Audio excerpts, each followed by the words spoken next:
Hello guys, this is the Galaxy Godfriends 2 designed by Group 1 the Manobo Tribe. So this was inspired in Manobo, Batacal. So we incorporate designs that are patterned with our cultural significance. We have the patterns Kinakalaaw, which is the meaning is day and night.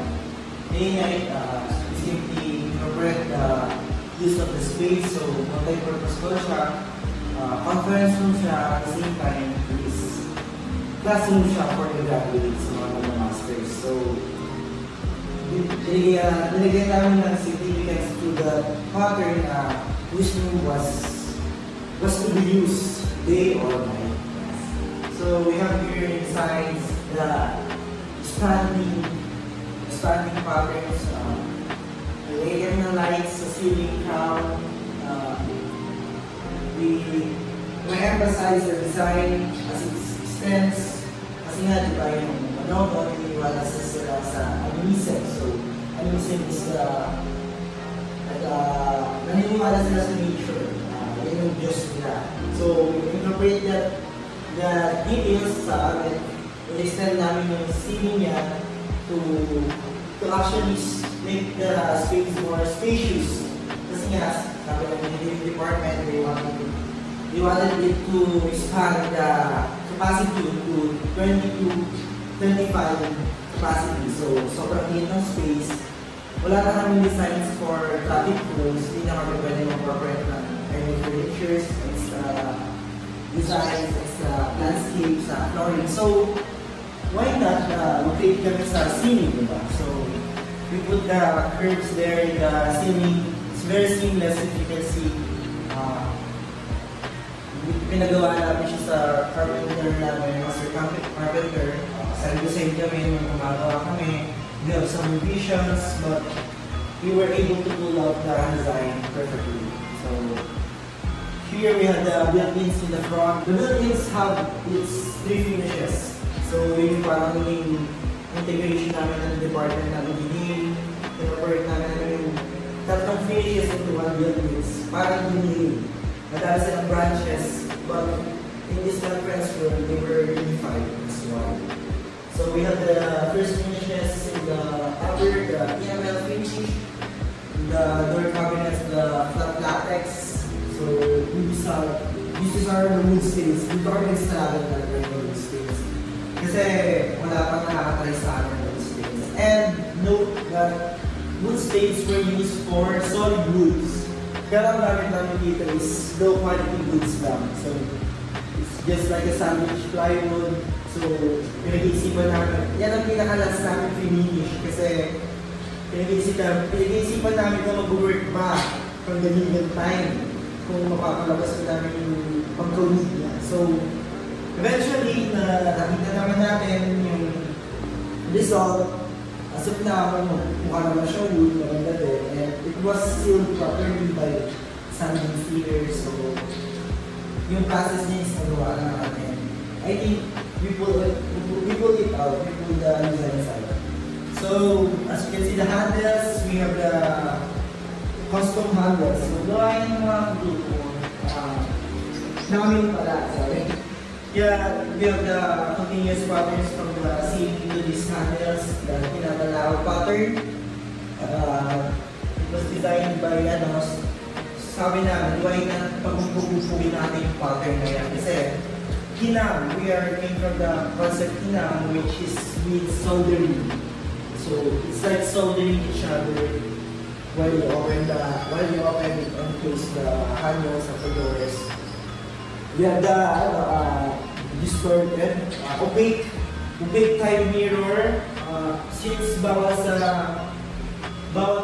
ng PPM glasses or anything na nakaka-reduce mga classrooms, we incorporated the use of acrylic. So acrylic is a substitute for glasses, but it's plastic, plastic kasi kaya hindi siya ganun ka-hazard. So we put mirror sticker.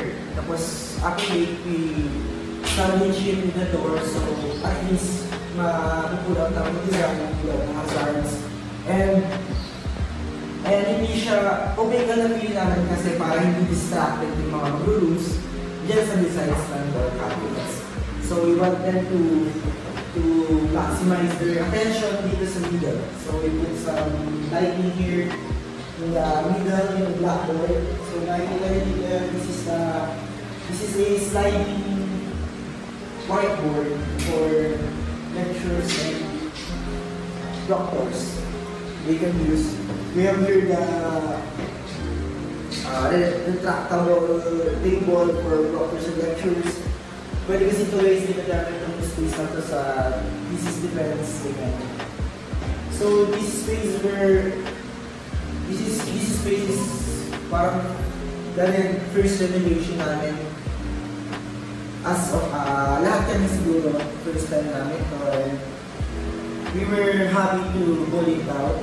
The designs were actually designed to feel the coziness, to feel the warmth, to feel greater, to feel something you're passionate for. Parang mararamdaman mo kapag sa the next week stuff. We have something.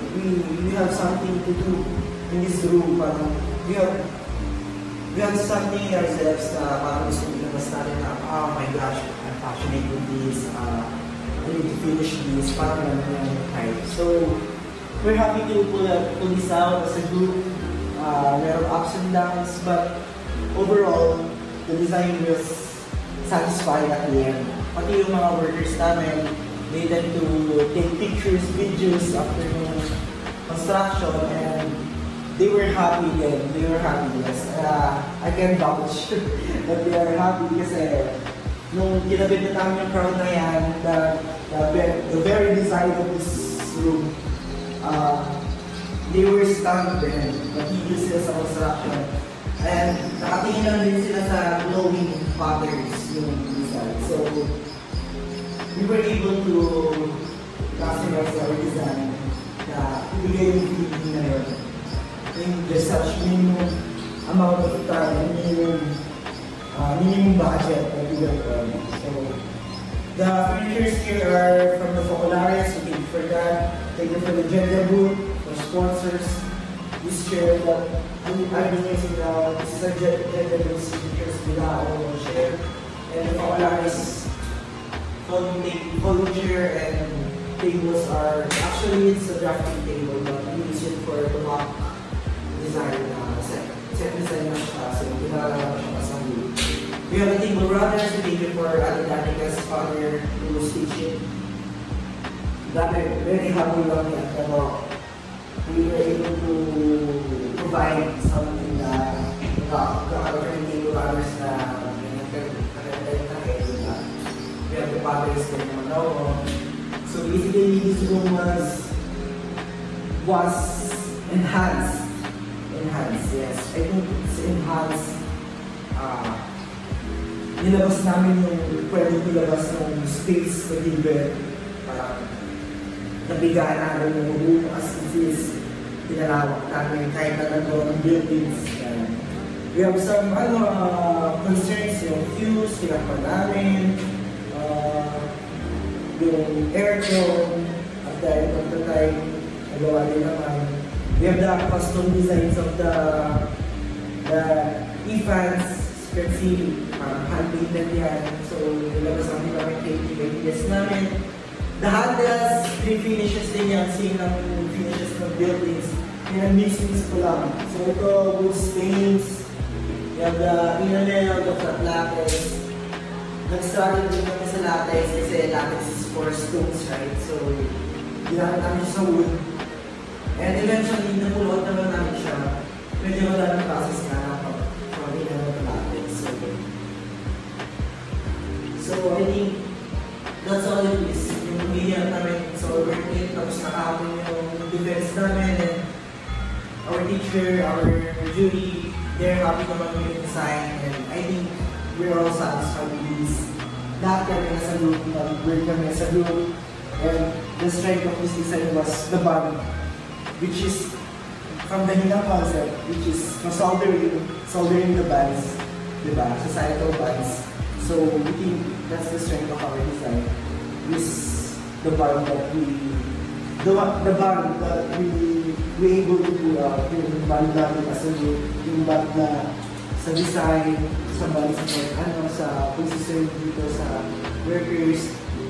I think yung connection din, yung hindi na kailangan, yung pakikisama ng bawat isa sa amin, yung nag-pull out ng design. So, this is the Gabriela Sila Conference Room, and we are the HINA Exhibit 2024, and we thank you for listening.